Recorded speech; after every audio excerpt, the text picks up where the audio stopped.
Welcome to Polaris-Live. This is your host, Sarwar Kashmeri. Thank you for joining us for today's discussion in our series focused on the US-China relationship and its global implications as seen through the eyes of experts from around the world. This user-supported channel is brought to you live in collaboration with the Foreign Policy Association of New York. If you have questions for today's guest, please feel free to submit them using the bar on the right-hand side of the screen. After the live event, you can also listen to these programs on your favorite podcast platform. Thank you again for being part of this conversation. My guest today is Ambassador Muhammad Shahrul Ikram Yaakob, Ambassador of Malaysia to the United States of America. Ambassador Muhammad Shahrul is a seasoned diplomat who has devoted more than 3 decades of advancing Malaysia's interests on the global stage. He's a graduate of the University of Malaya with a Bachelor of Science degree in ecology and an alumnus of the Harvard Business School. His ambassadorial assignments include postings as Ambassador of Malaysia to Qatar and later to Austria, where he concurrently served as Malaysia's permanent representative to the United Nations in Vienna. In 2017, Ambassador Shahrul was appointed as Malaysia's permanent representative to the United Nations in New York, a prestigious role through which he championed Malaysia's voice on critical global issues. He was appointed Secretary General of the Malaya's Ministry of Foreign Affairs, currently serves as Ambassador of Malaysia to the United States of America. Welcome to Polaris Live, Mr. Ambassador. An honor to have you with us. Assalamu alaikum. Alaikum salam. Thank you very much, Professor Sarwar, for having me in your program. I look forward to the discussions today. Well, listen, it's very nice of you to take the time. I want to ask you, first of all, the most important question. How does a change from balmy Malaysia to icy Washington, D.C. working out for you? I mean, that question is very timely because today the temperature in the morning was like -8. Oh my gosh. But I'm quite used to it because I had served in the US before. So it's just a kind of adjustment that has to be made. Well, we're lucky to have you in the United States, Mr. Ambassador. Now, listen, while several Asian economies have collided head-on with the U.S. tariff regime, Malaysia quietly negotiated its way through, securing stable treatment, becoming a key destination for American supply chain. I mean, how did you guys do this? I mean, what was the strategy behind it?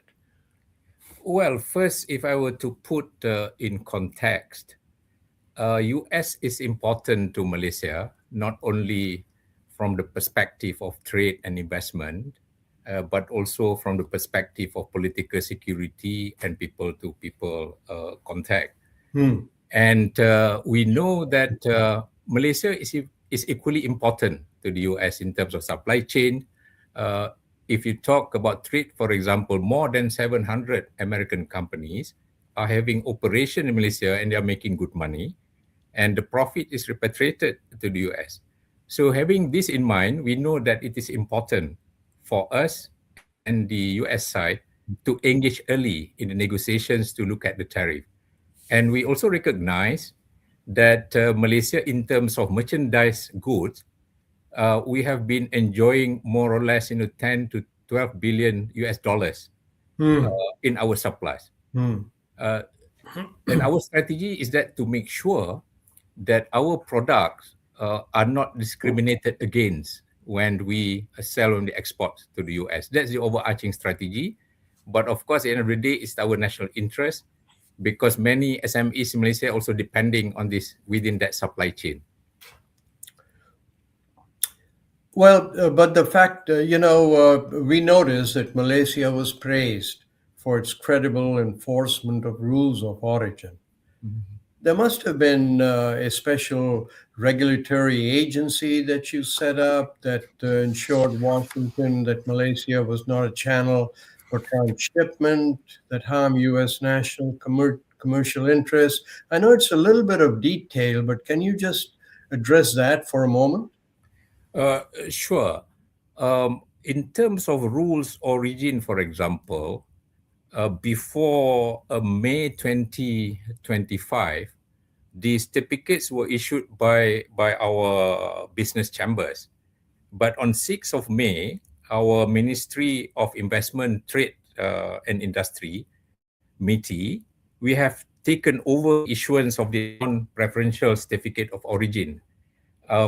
This is to ensure that they are all fully verified and audited before NPCO is issued. Well, the fact of the matter also is that Malaysia manages the delicate balance of receiving Chinese investment while also meeting US expectations on technology and so on. So you actually are working in this very successful central position that a lot of countries are now trying to do. Mm-hmm. Right, and if I remember correctly, the American corporations can be not too far away from the Chinese corporations, and this is quite a remarkable achievement. I'm sorry I'm dwelling on this, but in this stage of trade affairs between East and West, this is really important. Well, it is. And for us, in terms of our trade policies, even in terms of our international relations, we are taking the approach of non-discriminatory. And in that sense, for example, we don't discriminate, let's say, companies wanting to invest or wanting to have their operation in Malaysia, as well as Chinese companies, so long as they're based on rules. So this is the consistent policy that we've been taking, for many decades. And if you look at the competition between American companies and the Chinese companies in Malaysia, they are in different sectors. So we are taking a very, I would say, segmentized kind of pragmatism, if I were to put it that way. Would you also say that Malaysia has been very successful in giving both China and America a feeling that they are both at the same level with Malaysia, that you're dealing with countries on an equal basis? We do. Because both US and China are equally important to us. I mentioned earlier on that the US has been the largest source of foreign direct investment for us, for Malaysia. Yes. And China has been the largest trading partner for Malaysia in the past many years. The US is also top 10 in terms of largest trading partner for us, for Malaysia. But you look at the sectors they are in, they're quite different. The American companies are involved more in the high-tech industries or businesses, whereas Chinese is more on like, trading as well as a big infrastructure project, if you will. So the different segment of businesses, of industries, if you will. When you are speaking to other ambassadors, ambassadorial meetings, and so on, would it be proper to think of Malaysia as a non-aligned country, as a member of the Global South, as I'm just curious, how do you position Malaysia? Well, we belong to all. I think we are non-aligned. We are a member of, the G77 in China. Yes. At the end of the day, so long as our approach is rules-based, we are quite comfortable because we're not siding with any party, for that matter. And the relationship so far has been beneficial to Malaysia and to all our partners, to all our friends, including the US and China. I want to switch, if I may, to ASEAN. But let me remind our viewers that Polaris Live is entirely commercial free and viewer supported, and that we'd appreciate you signing up to our mailing list. We'd like for you to become a subscriber. You can do both by going to my website, which is kashmeri.com. You can become a subscriber there to both us on YouTube and also to the Substack, where we produce a one-page summary of the conversation that we are just having. And if I may briefly switch, Mr. Ambassador, to ASEAN, which Malaysia was such a brilliant chair of until just a few weeks ago. ASEAN is so important for Southeast Asia and as a regional multi-country grouping. May I just ask you to remind some of our viewers who may not be that familiar with it, why ASEAN, or the Association of Southeast Asian Nations, why is it that important, and how does it function? ASEAN is a unique association. With the recent admission of Timor-Leste in October into the family of ASEAN, we are now 11. Of course, there were 5 original members. The vision of our forefathers before, with that, we have to need cohesion among countries in the region, so that we are able not just to deal with matters important to each member, but also to deal with our partners. The unique thing about ASEAN is that the ASEAN will provide the guidelines, the framework, but at the same time, each member country has its own national interest to protect. This is sometimes quite quote-unquote confusing to some who are not quite familiar with ASEAN. Because when ASEAN has got the guidelines, they thought that each member will have, not to say interest, the interest is there, but they need to deal with each ASEAN member state individually on specific issues. So for us, ASEAN is important in providing the environment, the regional stability. Because we know very important that we are located in the waterways of, very critical waterways of Straits of Malacca, where more than 60% of valuable goods are shipped through that waterways. It's what you say is very interesting about keeping sovereignty of the country, leaving the issues that belong to it out of the situation. How is the issue of war and peace handled? Excuse me? Where is the issue of war and peace? Is that distinctly a country issue, or is it something that is openly discussed? It's openly discussed, but not specific on war and peace, but more in terms of security. It's political security and economic security.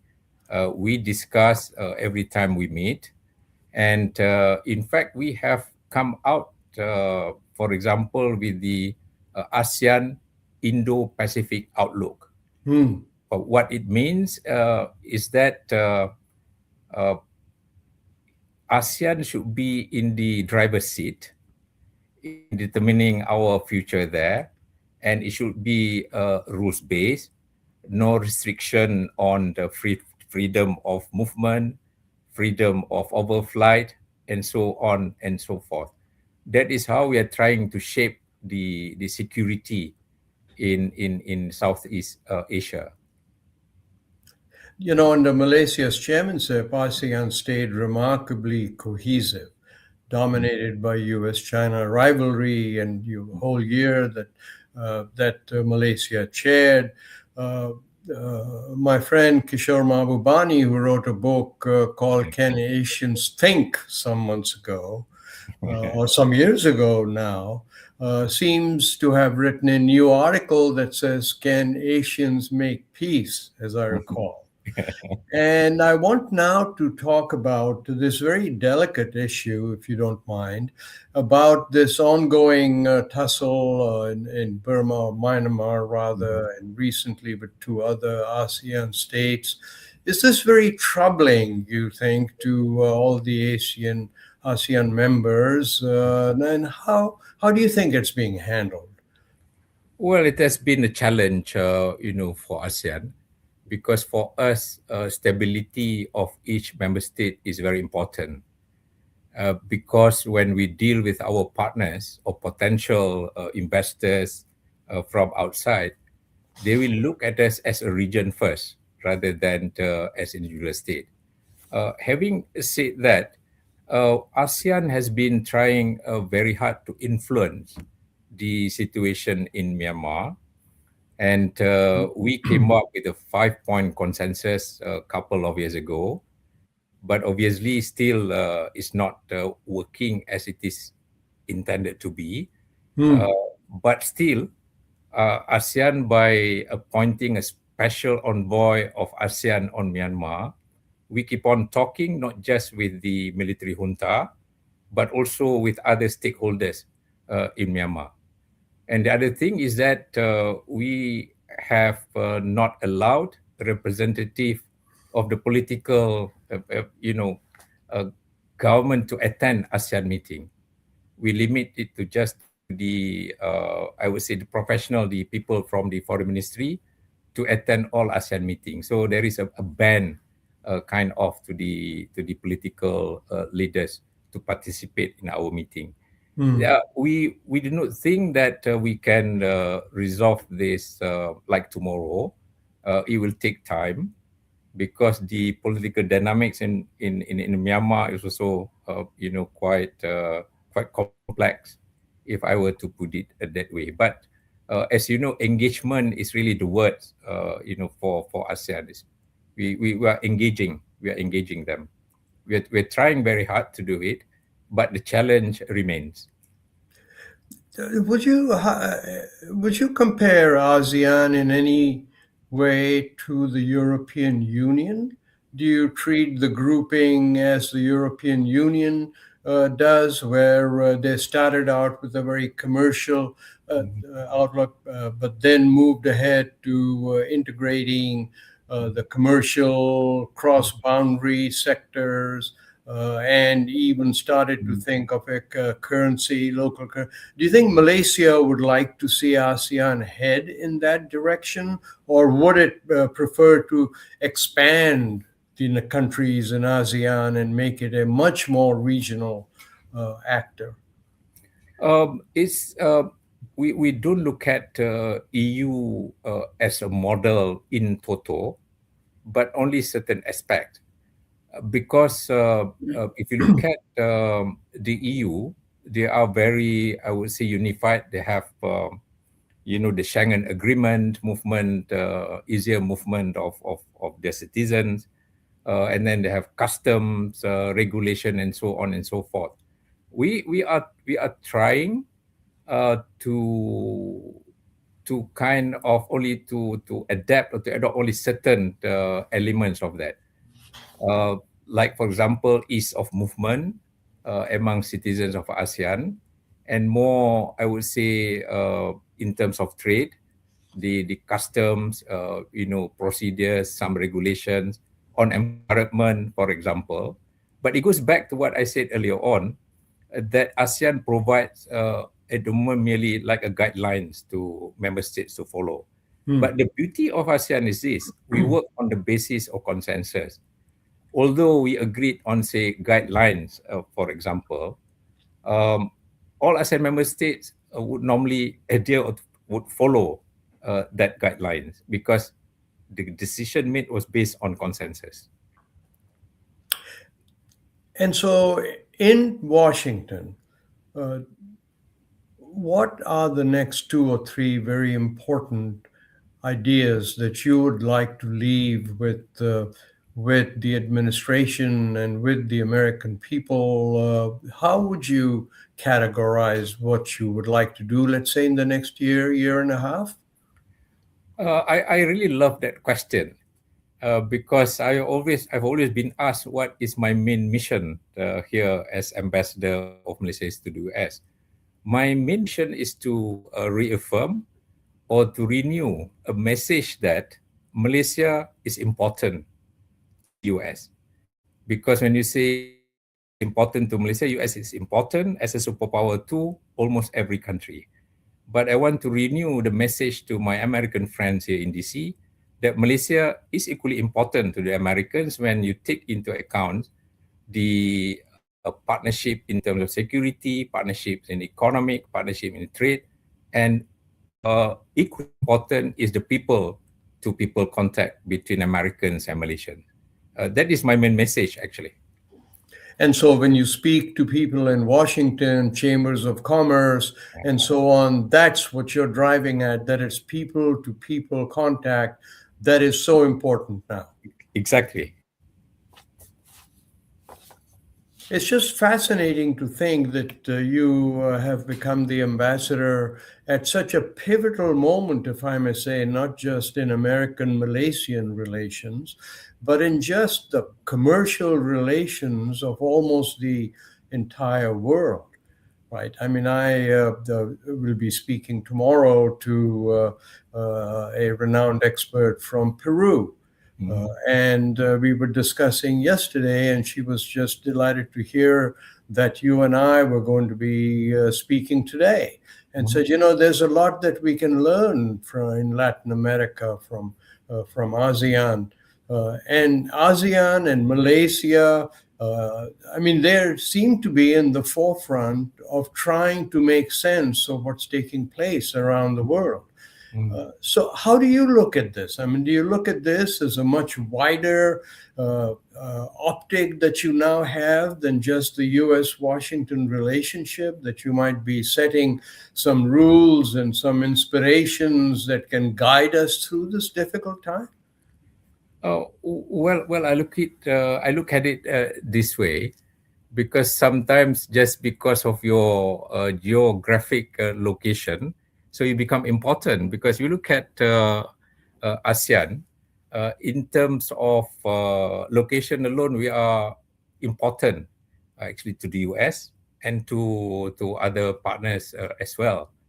And then if you look at our population, it's about 640 or 700 million, and 60% are like young people. So when you look at the future, we look at ASEAN playing a very important role in the world global affairs. And another point is that if you look around the world, our region, Southeast Asian region, is one of the most stable region so far in the past few decades as compared to other regions. And in that sense, we are quite cohesive.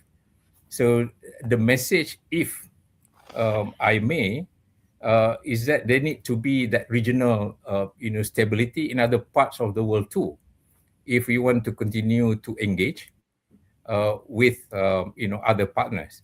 Because at the end of the day, we want stability around us so that we can focus on our economic and social activities that would uplift the living standard of our people. I think that is crucial, that is important. Well, it's just fast. Well, let me stop there, but go in a slightly different direction. What would you like to see America do more to help ASEAN in its strategies and in its work?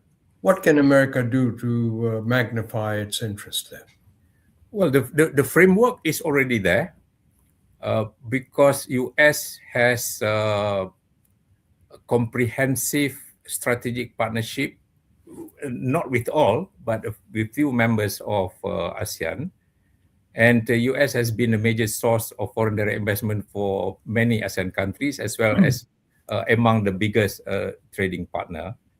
I think what the US can do is to give more publicity, if you will, one, and then secondly, to work together with ASEAN member states to come up with specific activities and programs. They're already there, but those will have to be enhanced and will have to be more publicized so that more people know about this cooperation and can become perhaps examples for other nations to emulate, to follow. And then I must ask you that your President Anwar Ibrahim has always made it a big point to talk about Malaysia's enduring interests, historical enduring interest in the environment, in diversity, in balancing religions and people's interests and cultures. Is this a little more difficult, now when you are in a position of being the ambassador in Washington, D.C., when America is taking a much more national role, shifting a little bit from complete alignment with what Malaysia is all about? I mean, that happens in countries, countries move in directions and so on. I'm just trying to figure out whether this is making life easy or difficult. And pardon me, I'm not a diplomat, so it's a different question. Well, my Prime Minister Anwar Ibrahim, has always believed in inclusivity and sustainability. What it means is that as we develop domestically, no one should be left behind in that sense. And for us with the US, my personal perspective is that we look at it from like two angles. One angle is the political part of it, and then the second angle is really the substantive part of it. When I focus on the substantive part of it, I think it's very strong in terms of our bilateral relation with the US. So I do not want to say that my job here is easy. It's challenging, but I need to continue to remind our American friends that our bilateral relations is based on based on principles and based on serving the mutual interests of Malaysia and the US. Well, that's quite a challenge. And I'm going to ask you, as we start running out of time, two questions. One is, what should other nations, especially in Latin America, learn from Malaysia and ASEAN's success in negotiating with the US administration's trade policy? And then I'm going to be very brave and ask you if you could give one piece of advice in private to Washington and Beijing about how to move forward in the world and take it with them, what would that be? Well, that's a very, very tough question. I think on trade, first of all, we need to look inside first. What are our interests? What are our priorities?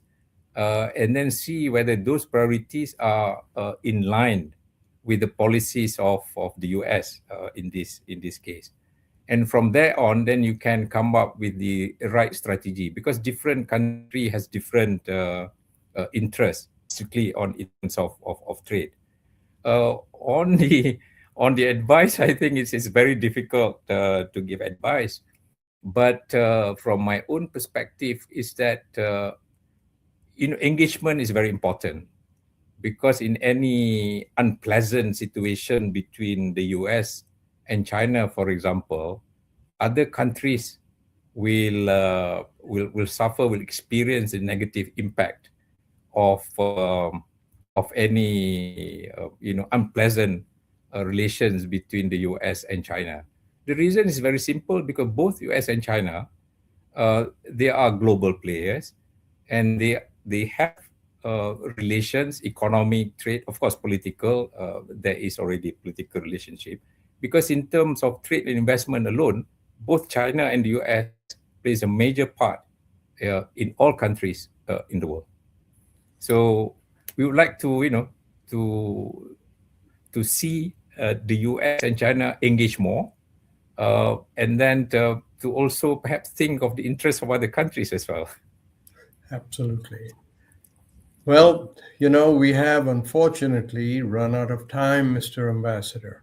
And do you have anything final that you'd like to say in closing? It's a festive season for all of us. You have graced us with some light. Do you have anything you would like to say in farewell? Farewell for this instance. We will have you back, I hope. Yeah. Well, thank you very much. And before I sign off, I wish to, I want to wish everyone Merry Christmas, Happy Holidays. Have a good time with your family, with your friends. Thank you for having me. Well, thank you for your thought-provoking perspective. I do hope you'll come back and see us again, and let me reciprocate and wish you and your family a peaceful and enjoyable holiday season. Thank you, inshallah. Thank you to our viewers from around the world. Please join us again at Polaris-Live.com as we continue to explore the most consequential relationship in the world, that between China and America, and its impact on all the countries of the world. Until we see you again on Polaris Live, goodbye.